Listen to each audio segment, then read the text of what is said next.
Hi guys, Dave here for Dave Outdoors. I'm making a batch of homemade waterproofer for some canvas and leather stuff that I have, and I want to share with you how I'm doing it. Thanks for tuning in. I've got a few items that I want to waterproof, but I'm just going to be doing one today. I've been researching YouTube for different recipes and techniques, and what I'm doing today is the best ones that I've come up with. So let's get into it. These are the three ingredients I need for the waterproofing. The beeswax came from Bin Inn, and the turpentine and boiled linseed oil both came from Mitre 10 hardware stores. Total cost was just under 28 bucks. Sorry about all the background noise there guys. I'm filming in the wild wilderness of my backyard. Hang on a sec. There we go. So I've got a road on either side of me, and I got cars going up and down the street. Got boy races today. Got the birds going. It's a bit of rain. Everything's happening. So we're just going to work around it. But these are the items that I need to get the job done. So I've got a double boiler set up. Once it's melted, I'm going to stick it in this mixing bowl. Pour my turps and my oil into there. Stir stick. But you need that for stirring the mixture together.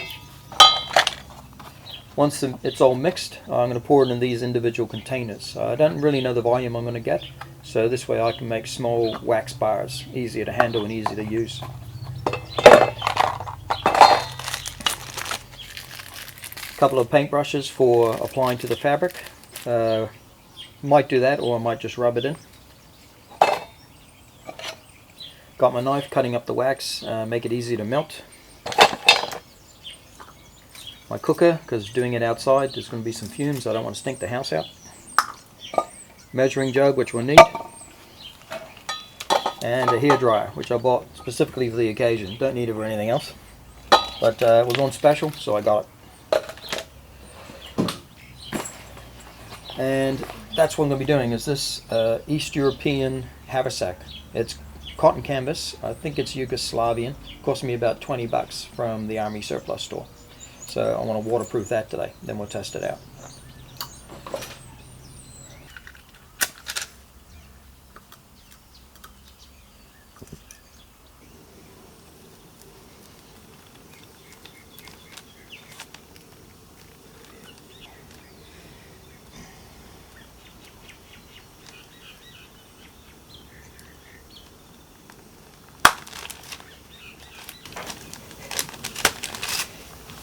I was not expecting it to be this tough.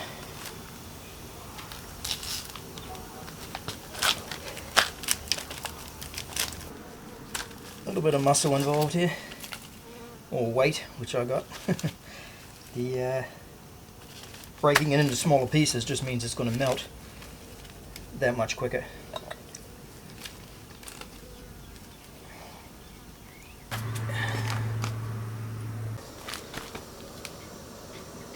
Here's our goodies right here. Just a little bit at first. Get it in there. Oh, let's start again. Bit of a mishap. Put my wax into the container. Then promptly dip the container into the water. And so I've lost some of my wax. And it's kind of wasted a little bit of that wax, but these things happen. I'm going to try again. Just letting this slowly boil away, and the boiling heat from the boiling water melting the wax.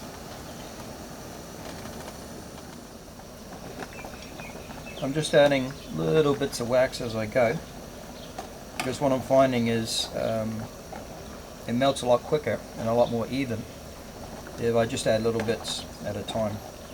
If I put in too much, it all clumps together and takes longer to melt. Yeah, there's a few little lumps left in there. They're just slowly melting away.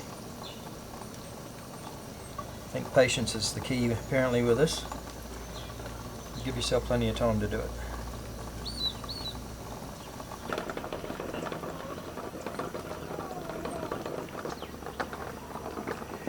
It's not very clear, this particular wax. You know, as I said, it's got some impurities in it, so it's kind of a dark color. But So I just had to make sure all those lumps are definitely melted away because I can't see them inside. Yeah, it looks pretty good. Put that off to the side. This is the mixing container. Just going to put it in there just to heat up a bit. If it's cold, then as soon as that wax touches it, the wax is going to start drying or going to start hardening up. Okay, here we go. Let's see how much wax we have. The mixture is 2 parts wax to 1 part turpentine to 1 part boiled linseed oil. So we have pretty much bang on 300 mils of wax. So it's going to be 150 mils of turpentine, 150 mils of boiled linseed oil, 2 to 1. See how quickly that wax dries, so you no time to hang around. Let's get 150 of this in. There we go. 150 of turpentine and 150 of boiled linseed oil. Yep, it's all starting to congeal already. It didn't take long at all. Let me close these up. Keep that turps open actually, I think it's keeping the bees away. And let's get them mixing.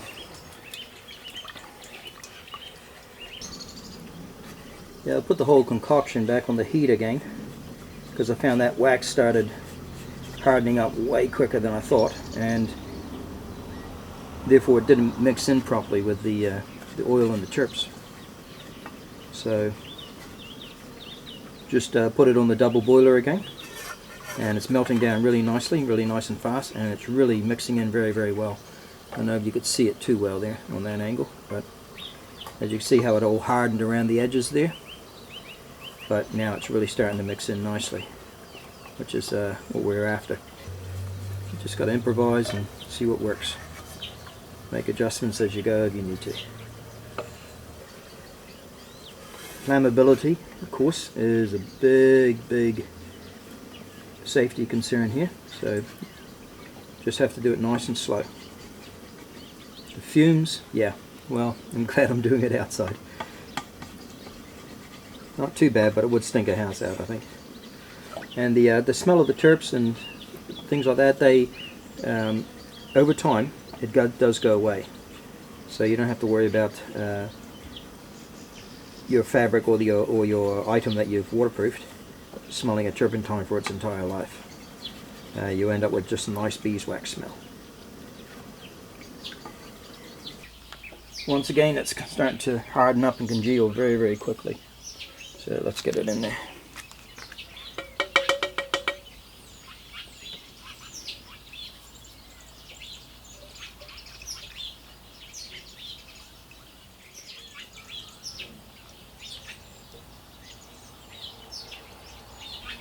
There we go.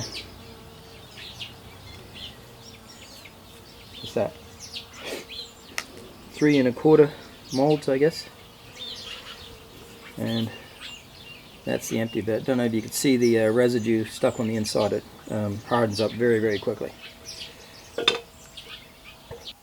Well guys, it's been about 2 hours that these have been cooling down and hardening up. I've got 3 of these fellows here. These are 250 ml containers and they're mostly full. So I've got 3 of those and 1 smaller one with the leftovers. These 3 here are still a little bit soft in the center, but the smaller one is cooled down and dried up quite well, so this is ready to use. So total 600 ml of product, so just over half a liter. A liter is roughly a US quart, give you an idea on sizing. So anything left to do now? Oh, actually, the turpentine smell is already dissipating. You can still smell it a bit in there, but the beeswax smell, that nice beeswax smell, is coming through more and more. So I've got them here in my garage and it's not stinking the place out, so it's quite good. And the only thing left to do now is apply it onto my haversack and use the heat gun on it or the hairdryer on it. Alright, so we'll get into that.